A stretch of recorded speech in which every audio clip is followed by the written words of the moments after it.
പഞ്ചാബിലെ India Pak അതിർത്തികളിലെ beating retreat ഇന്നു മുതൽ പുനരാരംഭിക്കുകയാണ്. ചൊവ്വാഴ്ച മുതൽ പൊതുജനങ്ങൾക്ക് ഈ ചടങ്ങിൽ കാണികളായി എത്താം. ഇന്ത്യ പാകിസ്ഥാൻ അതിർത്തിയായ പഞ്ചാബിലെ അമൃത്സറിൽ വാഗ അട്ടാരിയിൽ എല്ലാ ദിവസവും നടക്കുന്ന ചടങ്ങാണ് ബീറ്റിംഗ് റിട്രീറ്റ്. സൂര്യാസ്തമയത്തോടെ രണ്ട് രാജ്യങ്ങളുടെയും സൈനികർ മാർച്ച് ചെയ്ത് എത്തി പതാക താഴ്ത്തുന്ന ചടങ്ങാണിത്. ലോകത്തിലെ ഏറ്റവും വർണ്ണാഭമായ സംഗീത വിരുന്നുകളിൽ ഒന്നാണ് ബീറ്റിംഗ് റിട്രീറ്റ്. വാഗ അട്ടാരി, ഹുസൈൻ വാല, സഡ്ജി എന്നീ അതിർത്തികളിൽ ദിവസവും വൈകിട്ട് നടക്കുന്ന ബീറ്റിംഗ് ദ റിട്രീറ്റ് ചടങ്ങുകളാണ് പതിവ് പോലെ ജനപങ്കാളിത്തത്തോടെ നടക്കുക. എന്നാൽ ഇന്ത്യ പാക് സംഘർഷം ഉടലെടുത്ത ശേഷം തീരുമാനിച്ച പ്രകാരം BSF ജവാന്മാർ പാക് അതിർത്തി രക്ഷാസേനയായ റേഞ്ചേഴ്സ് അംഗങ്ങൾക്ക് കൈകൊടുക്കില്ല. പതാക താഴ്ത്തുന്ന സമയത്ത് അതിർത്തി കവാടം തുറക്കുകയുമില്ല.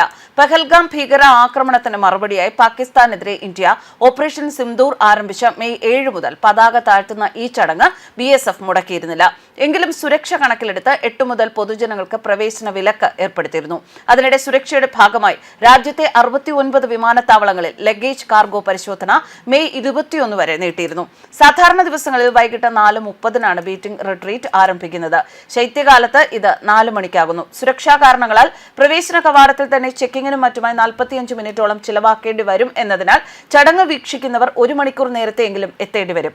നിലവിലെ സാഹചര്യത്തിൽ രണ്ട് രാജ്യങ്ങളുടെ സൈനികർ ഗേറ്റുകൾ തുറക്കുകയോ പരസ്പരം ഹസ്തദാനം ചെയ്യുകയോ ചെയ്യില്ല.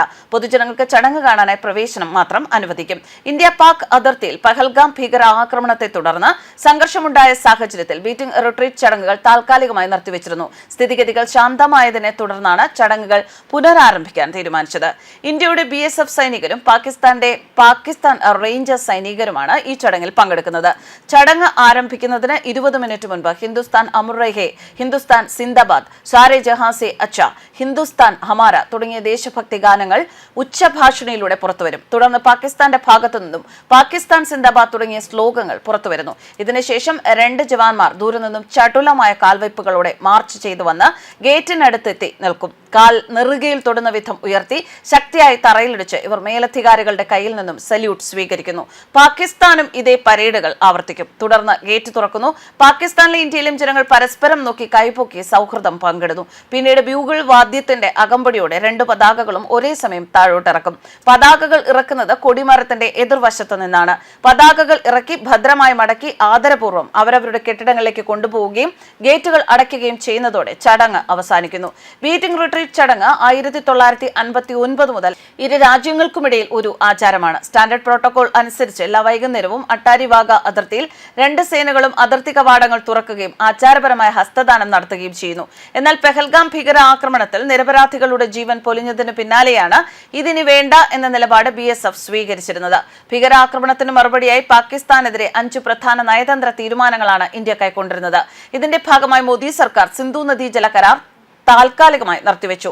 അട്ടാരി അതിർത്തി അടച്ചു. ഇന്ത്യയിലുള്ള പാകിസ്ഥാൻ പൗരന്മാരോട് രാജ്യം വിടാൻ ഉത്തരവിട്ടു. ഇസ്ലാമാബാദിലെ ഇന്ത്യൻ മിഷനിലെയും ന്യൂഡൽഹിയിലെ പാകിസ്ഥാൻ ഹൈക്കമ്മീഷനിലെയും ജീവനക്കാരെ കുറച്ചു. ഇന്ത്യക്കും പാകിസ്ഥാനും ഇടയിലുള്ള ഏക പ്രവർത്തനക്ഷമമായ അട്ടാരിയിലെ ഇന്റഗ്രേറ്റഡ് ചെക്ക് പോസ്റ്റും പ്രാബല്യത്തിൽ അടച്ചിരുന്നു. എന്തായാലും വീണ്ടും ബീറ്റിംഗ് റിട്രീറ്റ് പുനരാരംഭിക്കുകയാണ്. ഇന്ത്യയും പാകിസ്ഥാനും തമ്മിലുള്ള സൗഹാർദ്ദപരമായ ചില നിമിഷങ്ങളും ഒപ്പം രണ്ടുപേർക്കുമിടയിലുള്ള ശത്രുതകളും വെളിവാകുന്ന ചില നിമിഷങ്ങളാണ് ബീറ്റിംഗ് റിട്രീറ്റിലേത്. News desk കർമാനസ്.